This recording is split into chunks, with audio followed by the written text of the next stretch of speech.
In this lesson, we're going to take a look at one of my favorite tricks to build a 12-bar blues solo.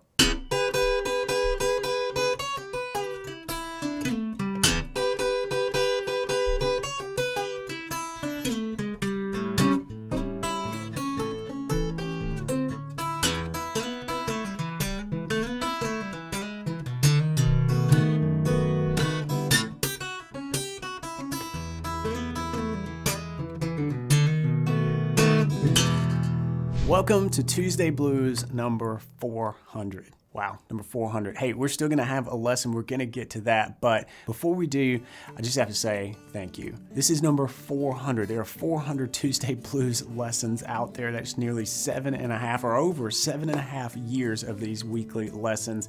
And whether you are just joining me for the first one in this lesson or you've been with me since Tuesday Blues number 1, I just want to say thank you. It means a lot to me for me to be able to share what I know and work on some blues with you.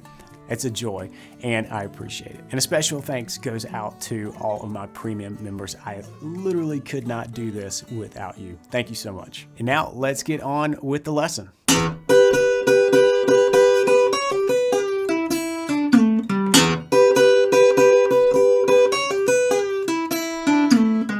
One of my go-to methods for building a blues solo, even on the fly, is right there in that package that I just played. And no, it's not the train whistle lick, although if you're lost, start there. It's pure gold. But let's take a look at the bigger picture here. The first part is repetitive with some triplet brush-ups through that train whistle bend. But as I work my way through the first 4 bars of this part, listen to what happens. Here's bars 1 and 2.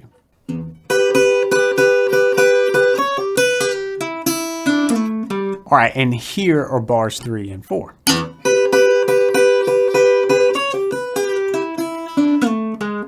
I bet you figured it out. They are almost identical, and that is very much on purpose. When you repeat something, it can really have a big impact in what you play and how you come across. It's like, I really mean this, so I'm saying it again. You ever watch a band play live and then the guitarist takes a solo and does something like this? The crowd goes nuts. And maybe these 2 train whistle lines won't make your audience lose their minds, but it will make a statement. And I think it's a fantastic tool to use to build a solo. But there's a little tweak at the end of the repeat. Did you catch it?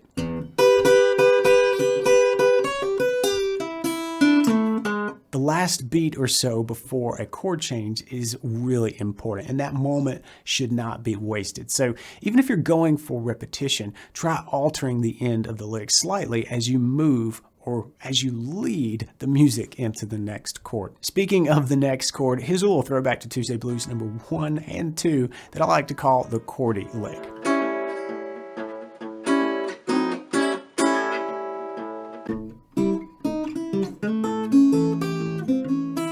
All right, now that's where we're going, but listen to how that repeated train whistle part really builds the expectation in the arrangement, but then we are led into the chordy lick when we change to the A chord. We start this part off with a bang, with a nice pop on that low 6th string, and then we move into some repetition here with an 8th note rhythmic feel by brushing up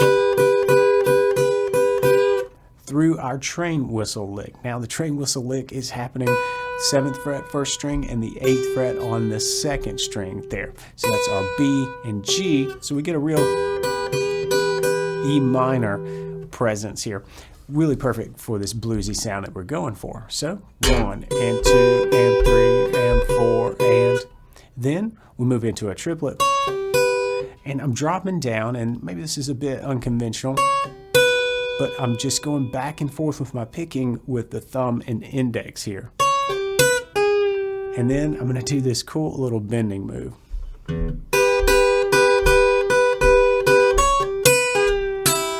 Where I'm kind of starting as a pre-bend and then releasing that. But notice that that pre-bend is not going all the way up. None of these bends are going all the way up from this note to the next note. We're in between it, right? Just doing that bluesy bend. 1, 2, 3, and 4. Right? And actually we go to this E first and then the open before this little slide back move. D, sliding then next from the B down to the A, and then down to the G. Again, that minor third of our E sound here. So even though in the tune, you're gonna hear some E major stuff happen, we really are playing with that minor and major sound that blends so perfectly in the blues. So this is the part.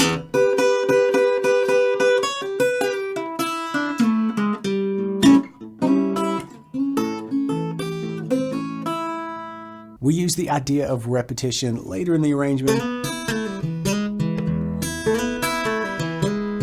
in different ways to really make it obvious that we're repeating ourselves and make it move into the different chord changes, into the different parts that come up in a 12-bar blues.